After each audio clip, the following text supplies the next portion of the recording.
Ernest Cu has driven a sweeping dual transformation approach across Globe Telecom for over a decade in his role as Group CEO. Today, we will discover how Globe transformed their traditional mobile services business to create a successful digital services company. And Ernest will give us an insight into how they remain the clear market leader.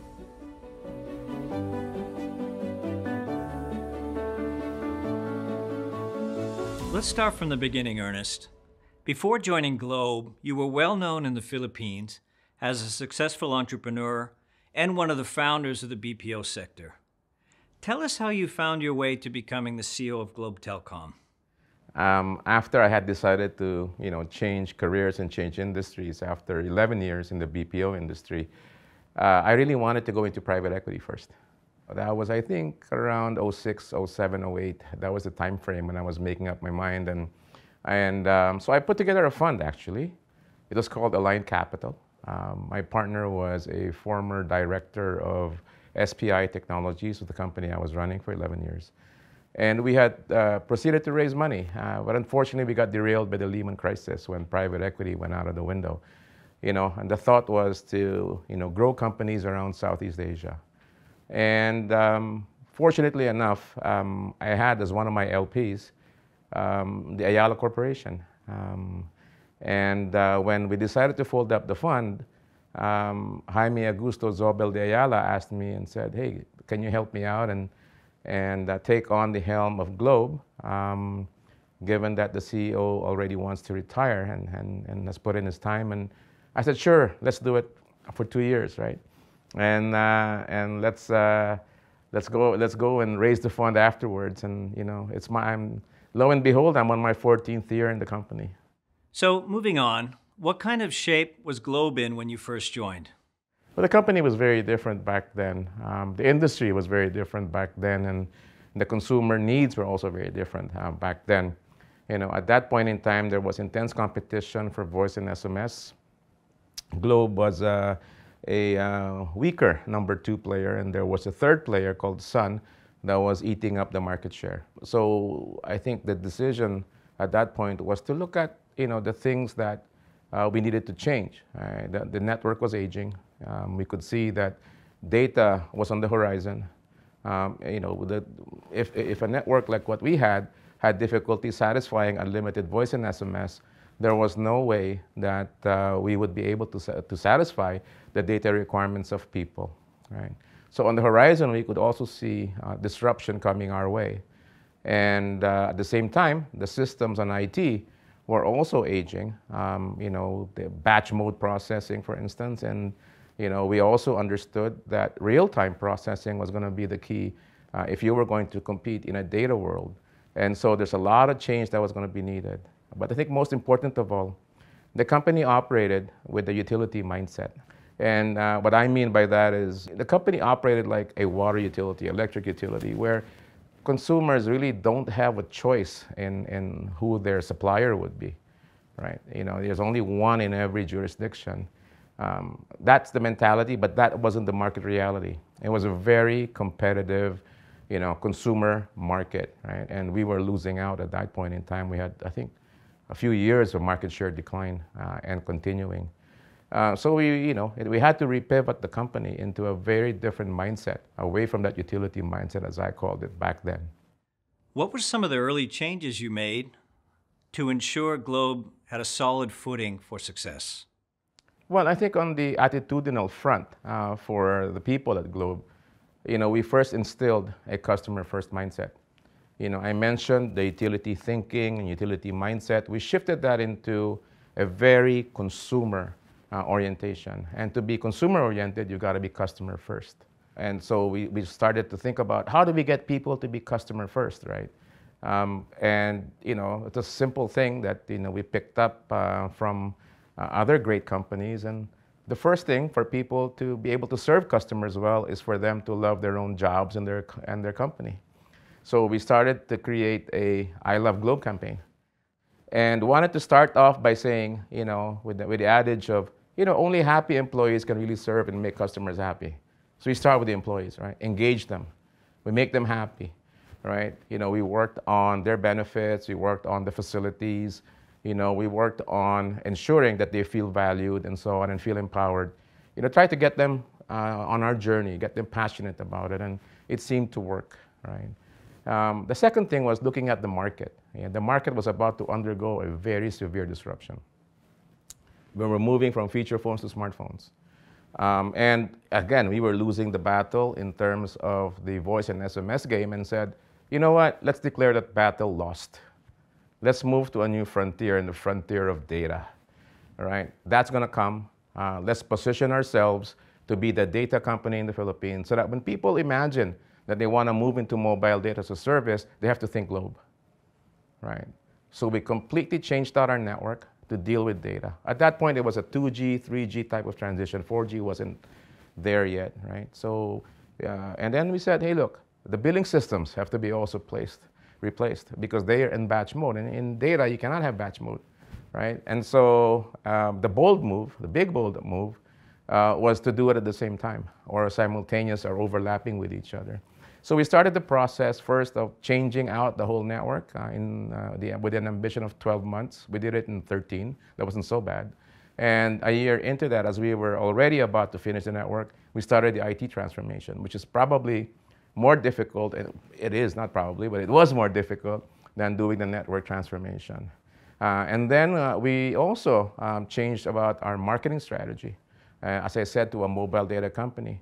And we started with reconfiguring our stores from mere payment centers to actual telco retail shops, experiential retail shops, where people could experience what a smartphone looked like, what a smartphone felt like, because in the past, I call it, we had dummy phones under lock and key, right? Nobody could touch the phone. You couldn't experience a smartphone unless you decided to buy it. And once we opened that box, it was yours, right?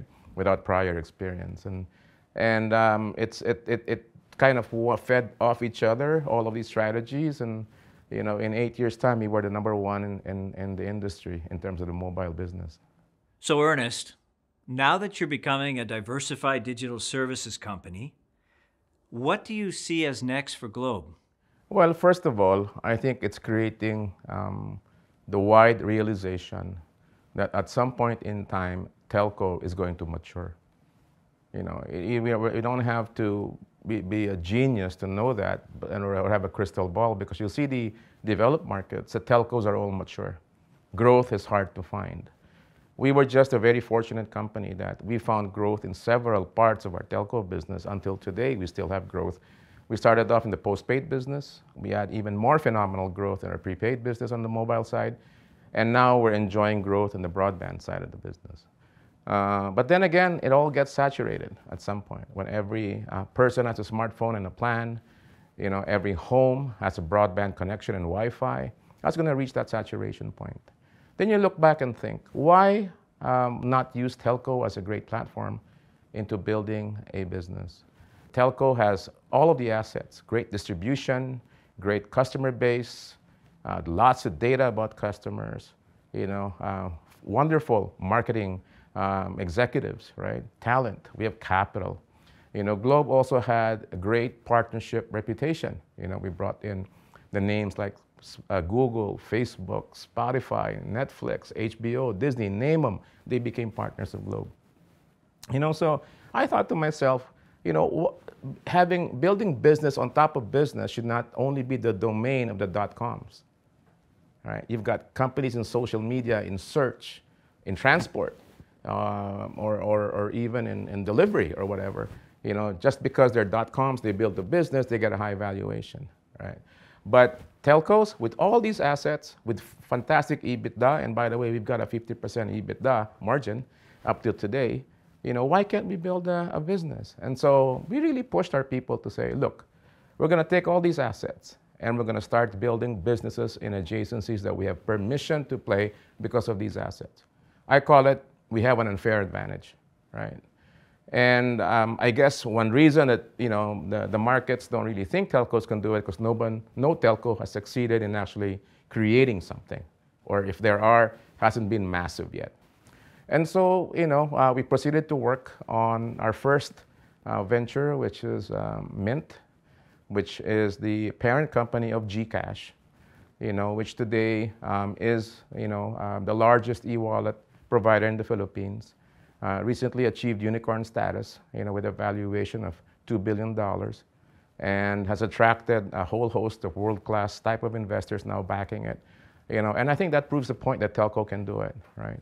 So let's go for the second step. Let's institutionalize how we build businesses, right?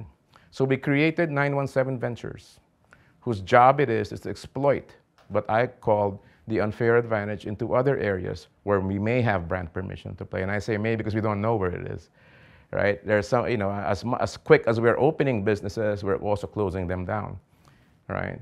But today, I think we've got some traction as well in health tech, in ad tech, in e-commerce. We're having a play in a very specific niche of e-commerce, and even media will be coming up on our horizon soon. One of the things Globe is known for is being an energetic, purpose-centered organization. How is that shaping the day-to-day work in the company? The essence of the Globe purpose, really, regardless of how we word it, is to help Filipinos improve their daily lives, improve Filipino individuals and Filipino businesses by empowering them with digital solutions, right? We saw that with Gcash, right, where the problem to solve was actually financial inclusion. For the longest time, this country only had 35% of its population with access to financial services.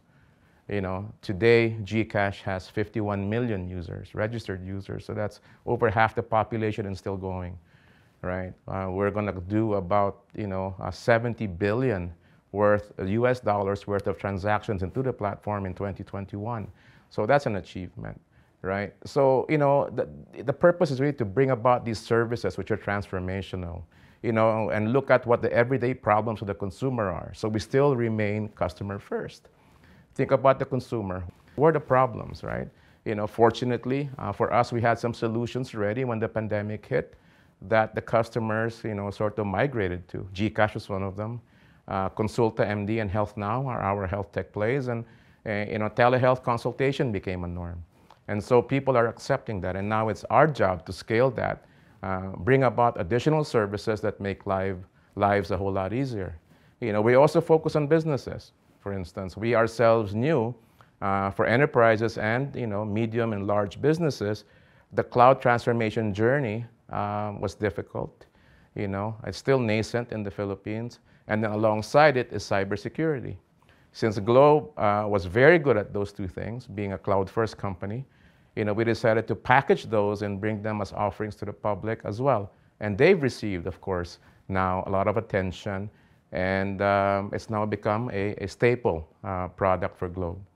Ernest, you and your team have had an amazing run for over a decade. When you reflect back on your tenure, what are the things you're most proud of? I think, aside from all the business success that we've had, from market leadership to building unicorns, I think it's a win-win situation.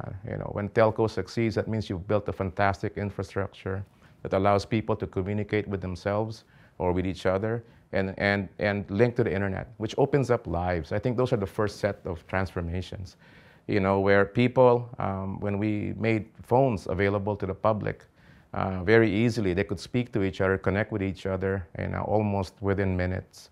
Then we opened up their eyes to the internet, right, which opens up the world to them. As we know, the wealth of information changes people's lives.